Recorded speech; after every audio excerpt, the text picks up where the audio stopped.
Assalamualaikum warahmatullahi wabarakatuh. Kali ini kita bertemu lagi belajar dari rumah. Kali ini kita akan membahas tentang sistem ekspresi pada manusia ya. Itu di buku kalian ada di bab 10.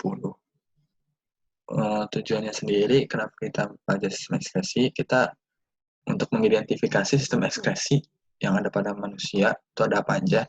Terus kita identifikasi organ-organnya apa aja sih organ-organnya gitu. Terus ada kelainan dan penyakit pada sistem ekspresi manusia. Biasanya penyakitnya itu ada apa aja. Nah, ini merupakan organ-organ ekskresi yang ada pada manusia. Ekskresi itu sebenarnya apa sih? Ekskresi itu merupakan sistem organ manusia yang berfungsi untuk mengangkut dan mengeluarkan zat-zat sisa gitu. Sisa-sisa metabolisme atau sisa-sisa metabolisme kan proses yang terjadi dalam tubuh ya. Zat-zat sisa yang tidak dibutuhkan oleh tubuh kita dan itu dikeluarkan dan namanya itu sistem ekskresi manusia. Nah, organ-organnya sendiri terdiri dari ginjal, paru-paru, hati, dan juga kulit. Nah, setiap organ ini mempunyai apa ya namanya? Punya zat-zatnya tersendiri untuk dikeluarkan. Contohnya kayak kulit itu mengeluarkan keringat hasil dari metabolisme kita. Terus kayak paru-paru juga mengeluarkan sisa metabolisme itu berupa karbon dioksida. Terus hati mengeluarkan zat-zat sisa makanan yang tidak dibutuhkan oleh manusia. Ginjal juga sama mengeluarkan zat-zat sisa hasil proses metabolisme organ-organ yang lainnya. Nah, itu merupakan organ-organ apa ya istilahnya? Organ-organ ekskresi atau bagian-bagian yang dikeluarkan oleh organ-organ ekskresi. Nah, sekarang kita masuk ke satu-satu nih organ-organnya. Yang pertama itu paru-paru. Seperti saya jelaskan sebelumnya di sistem pernapasan pada manusia. Kalau paru-paru itu kan menghirup oksigen. Terus oksigen dibawa oleh darah di sistem peredaran darah. Oksigen dibawa oleh darah, terus oleh darah dialirkan ke seluruh organ tubuh kita. Dan di organ tubuh kita, oksigen digunakan untuk menghasilkan energi. Nah, oksigen digunakan untuk menghasilkan energi mengalami hasil samping atau zat sisa yaitu berupa karbon dioksida dan uap air. Nah, karbon dioksida dan uap air ini diambil kan ditukar oleh darah tuh kalau di sistem peredaran darah, kalau teman-teman masih ingat di sistem peredaran darah darah itu selain untuk mengalirkan oksigen dia juga membawa CO2 hasil samping dari organ-organ ke ke paru-paru untuk ditukar oleh oksigen, dan penukaran ini terjadi di alveolus. Jadi darah dibawa lagi naik ke paru-paru, di alveolus ditukar lagi menjadi oksigen yang baru atau darah segar ya istilahnya. Nah, biasanya udara yang kita keluarkan atau yang kita hembuskan itu 3-5% itu mengandung karbon dioksida. Jadi cuma 3-5% mengandung karbon dioksida. Istilahnya gini, udara yang dikeluarkan oleh tubuh kita itu dalam sehari itu menurut riset 350-600 liter udara, dan 3-5%-nya itu berarti sekitaran 200-300 gram adalah karbon dioksida yang kita keluarkan tuh. Dan sisanya, dan masih ada sisa sebenarnya karbon dioksida di dalam tubuh, di dalam paru-paru, dan sisanya itu dia untuk menjaga kestabilan asam basa dalam darah. Sisanya ya, menjaga kestabilan asam basa dalam darah. Kenapa? Mungkin kemarin di pelajaran apa, saya lupa menjelaskan tentang difusi, osmosis, dan kapilaritas. Mungkin ada di situ. Nanti kita review sedikit di pertemuan berikutnya atau kapan gitu. Nah, itu tentang paru-paru ya. Tadi paru-paru mengeluarkan CO2 sebesar 3-5% yang dihembuskan oleh udara atau 200-300 gram karbon dioksida. Sisanya juga masih ada karbon dioksida di dalam tubuh kita, cuma dalam jumlah sedikit yang berfungsi untuk menjaga kestabilan asam basa dalam darah. Nah, terus organ ekskresi yang kedua itu ada hati. Hati ini dia untuk menetralkan zat-zat beracun yang nantinya akan dibuang ke luar tubuh kita, bisa melalui urin atau melalui empedu. Itu. Nah, makanya di sini kenapa fungsi hati menghasilkan empedu? Empedu itu nantinya buat menampung sisa-sisa dari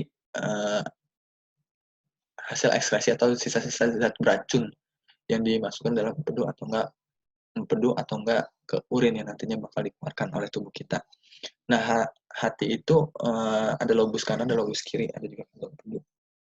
Nah, hati ini punya fungsi yang banyak, ada 6. Berperan dalam metabolisme tubuh, artinya hati ini mengubah sari-sari makanan yang diserap di usus halus dan menyimpannya di dalam tubuh.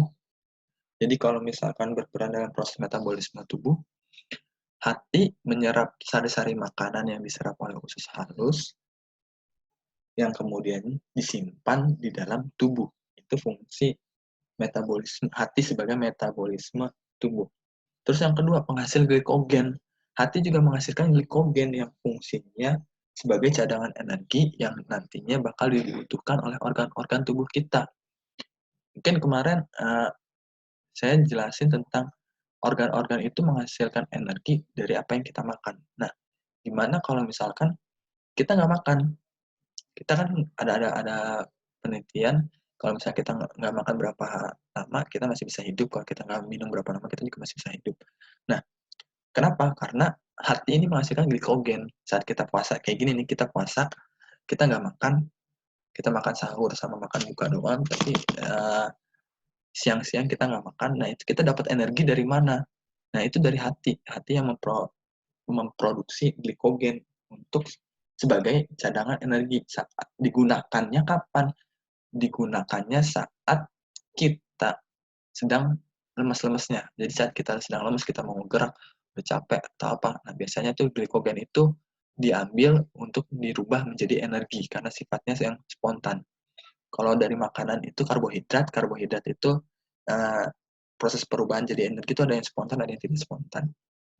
Nah, kalau yang spontan itu glikogen, kalau ya karbohidrat itu tidak spontan atau ada proses-prosesnya yang butuh waktu lama.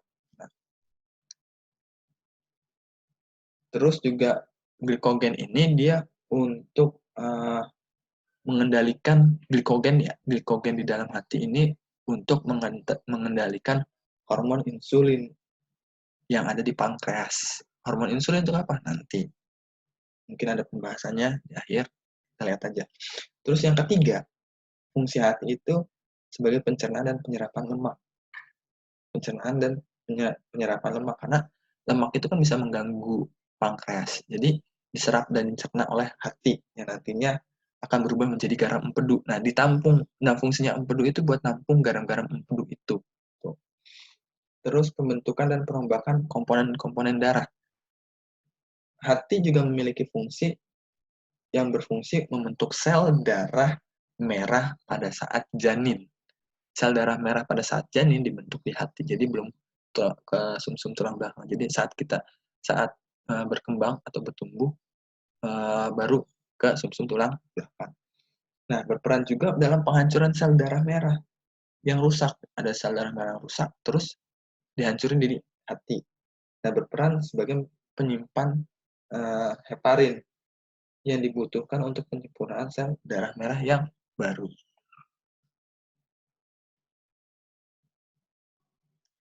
Tadi agak lobet. Tadi sampai hati ini juga untuk menyimpan heparin. Heparin ini fungsinya untuk penyempurnaan sel darah merah yang baru. Jadi sel darah merah yang baru dibentuk itu nanti disempurnakan oleh heparin bentuknya. Terus yang ke berapa itu tadi? 5. Sekarang yang kelima, menyimpan zat-zat penting. Nah, hati ini juga berfungsi untuk menyimpan zat-zat penting. Contohnya kayak lemak, glikogen tadi, terus vitamin, zat besi lainnya. Vitamin ini, vitamin A, vitamin D itu disimpan di hati. Terus yang keenam yang terakhir untuk mempertahankan suhu tubuh kita. Hati juga bisa untuk mempertahankan suhu tubuh kita. Itu bagian fungsi dari hati. Terus ini ada ginjal. Organ ekskresi selanjutnya adalah ginjal. Ginjal ini terletak di sebelah kiri kita, kiri dan kanan kita itu agak lebih tinggi dari hati. Kalau mungkin hati itu di sebelah, di perut ya, di bagian perut sebelah kiri, sebelah kanan atas, di bagian rongga perut sebelah kanan atas. Nah, kalau ginjal itu agak di atasnya sedikit. Nih, ini ginjal agak di atasnya sedikit. Kalau hati mungkin ada di bawah sini, hati di bawah sini, kalau ginjal ada di atasnya. Nah, ginjal ada dua ya, ginjal kiri dan ginjal kanan. Jadi kalau misalkan kenapa orang jual ginjal satu masih bisa bertahan karena ginjal ada dua, cuma ginjal yang sempurna itu lebih bagus daripada ginjal cuma satu. Nah, lanjut. Ini maksudnya dari sini ke sini itu bagian-bagian ginjal yang diperbesar. Jadi ini pertama ada secara penampakan fisiologis ginjal, terus ada saluran ureter, terus ada kantung kemih di bagian bawah. Yang biru dan merah ini mungkin saluran arteri dan saluran vena. Arteri itu yang merah, vena yang biru ini saluran vena. Nah, terus diperbesar ginjalnya, di bagian-bagian ginjal ada nefron. Dan nefron di sini, terus ada korteks. Korteks ini dinding atau selaput kulit ginjal. Korteks itu kulit ginjal, terus ada medula. Medula itu sumsum ginjal. Ada pelvis di sini, ada piala ginjal. Pelvis atau di sini ada lemak nih. Ini yang kuning-kuning ini lemak. Ini lemak. Nah, ini tadi arteri, yang ini vena. Terus diperbesar lagi, nefron diperbesar. Nefron diperbesar, jadinya ada seperti ini. Ada tubulus contortus, ada tubulus distal, ada saluran naik, ada saluran penampungan. Tubulus contortus ini untuk pembuatan urin. Tubulus distal juga untuk urin. Urinnya masuk ke sini dan ditampung di saluran penampungan.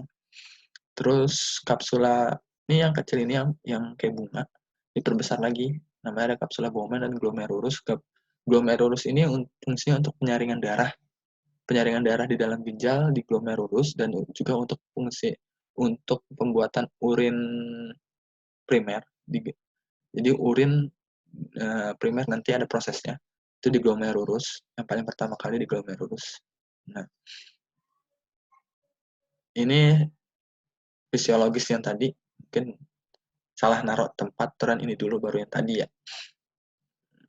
Nah, ini korteksnya bagian dari korteks. Bagian dari nefron. Nefron dipotong yang paling atas korteks atau selap kulit ginjal, terus yang tengah medula atau sumsum ginjal. Jadi bagian sini sumsum, yang ini korteks. Jadi di tempat di korteks ini terjadi proses pembuatan urin. Nah, ini proses pembuatan urin. Tadi urin korteks kenapa jadi tempat pembuatan urin? Karena korteks itu ada proses namanya filtrasi. Filtrasi itu terjadi penyaringan atau penyerapan darah. Nah, glomerulus itu proses pembentukannya kan ada 3, ada filtrasi, reabsorpsi, dan augmentasi. Yang paling pertama itu filtrasi, proses penyaringan yang terjadi di dalam glomerulus, filtrasi dari darah ke ginjal.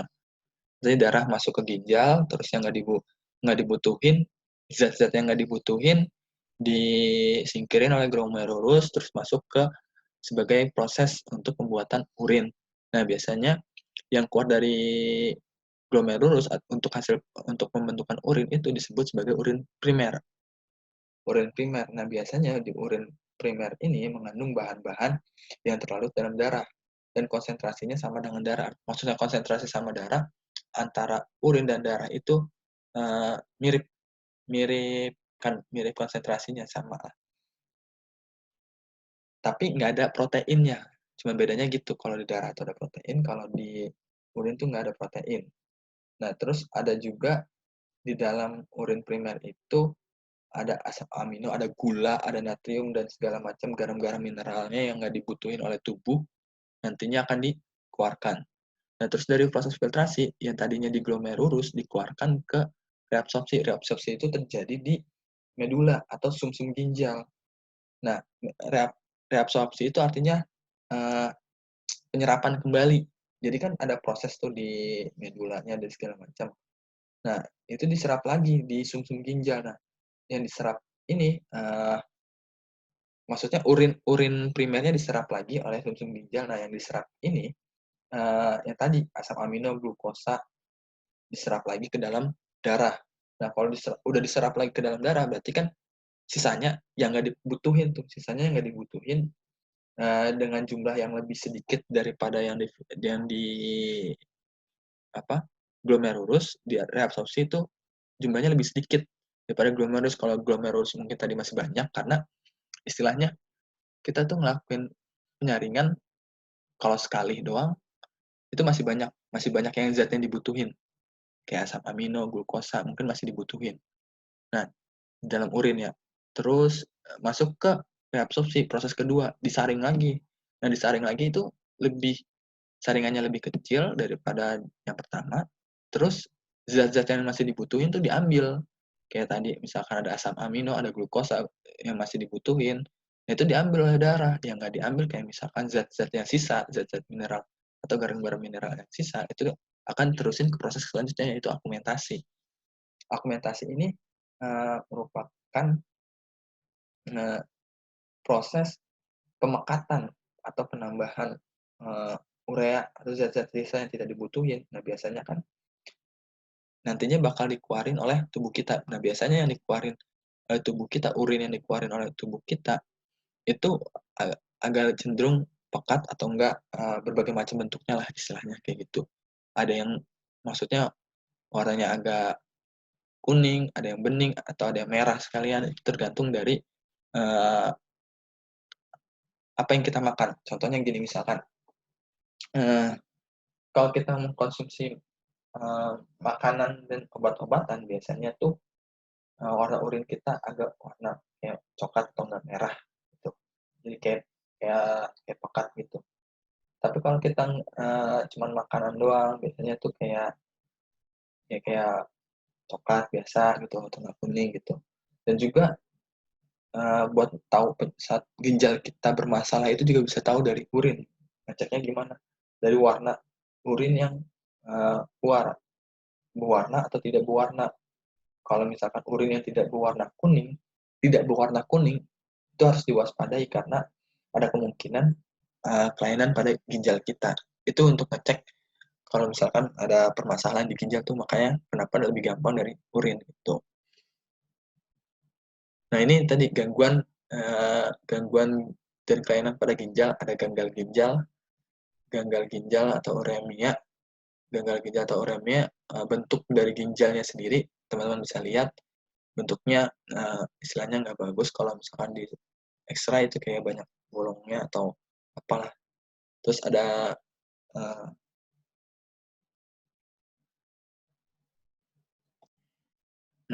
terus ada nefritis. Nefritis itu penyakit disebabkan adanya peradangan pada ginjal. Jadi ginjalnya mengalami peradangan yang disebabkan oleh infeksi atau akibat suatu reaksi kekebalan yang keliru sehingga melukai ginjal gitu.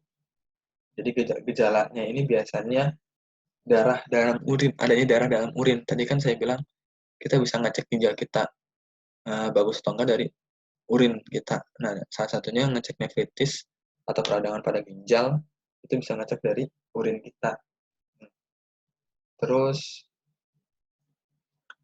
biasanya juga nefritis ini adanya protein dalam urin dan juga rusaknya fungsi hati juga bisa tahu dari nefritis. Terus ada diabetes insipidus dan diabetes mellitus. Dan ini yang saya bilang tadi, kenapa hormon insulin itu perlu dipertahankan, karena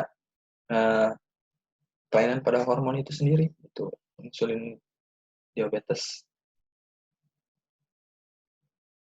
atau artinya kencing manis ya.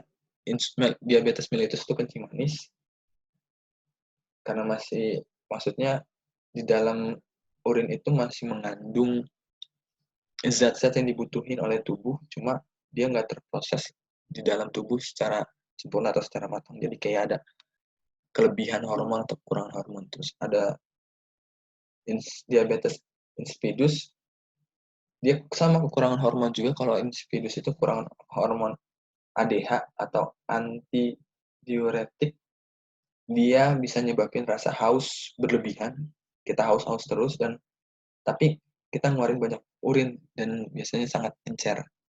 Itu diabetes insipidus.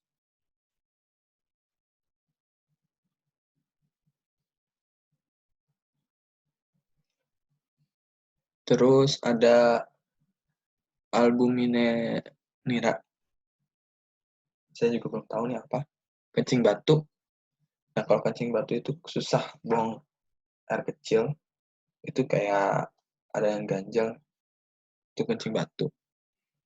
Nah, ini ada, nah ini salah satu kelainan sendiri pada ginjal. Kalau misalkan teman-teman pernah tahu ada yang namanya batu ginjal. Batu ginjal tuh nemuin di mana sih? Di sekitaran batu ginjal tuh sekitaran ginjal, cuma yang dekat tadi, mana ya gambarnya? Nah ini di sekitaran sini kayak lemak. Dia modelnya kayak lemak. Nah, lemak yang mengeras itu ya, disebut sebagai batu ginjal. Nah, terus organ ekskresi selanjutnya itu adalah kulit. Nah, kulit ini ngeluarin zat sisa berupa keringat. Dia mulai dari kulit itu kan seluruh tubuh kita kulitnya. Organ dia juga kulit ini juga memiliki struktur organ yang kompleks dan fungsinya juga sangat vital dan melindungi tubuh kita. Ini hampir semuanya ya. Sorry.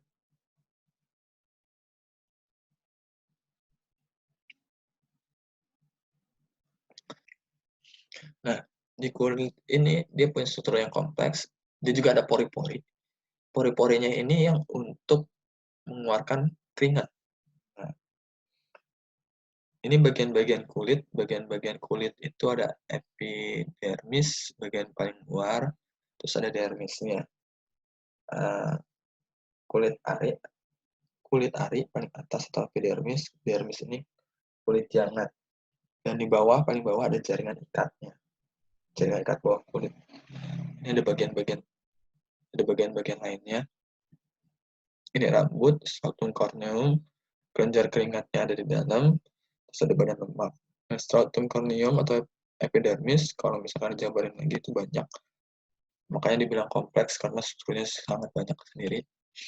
Nah, kulit ini punya fungsi yang banyak tadi, juga sangat penting. Fungsinya itu mengatur suhu tubuh kita. Jadi suhu tubuh kita untuk stabil juga diatur di kulit, karena kulit berfungsi sebagai organ pengatur panas. Jadi yang jaga suhu tubuh kita itu juga di kulit, selain tadi hati juga ya. Terus pelindung jaringan di bawah kulit itu sangat sensitif, jadi dia bisa melindungi jaringan-jaringan yang di bawah kulit. Maksudnya dilindungi dari kayak misalkan benturan, kuman, dan suhu. Terus penyimpanan air dan lemak juga ada di bawah kulit sebagai indera peraba kita. Terus pengeluaran sisa metabolisme yang tadi saya bilang, sisa metabolisme yang dikeluarkan oleh kulit berupa keringat.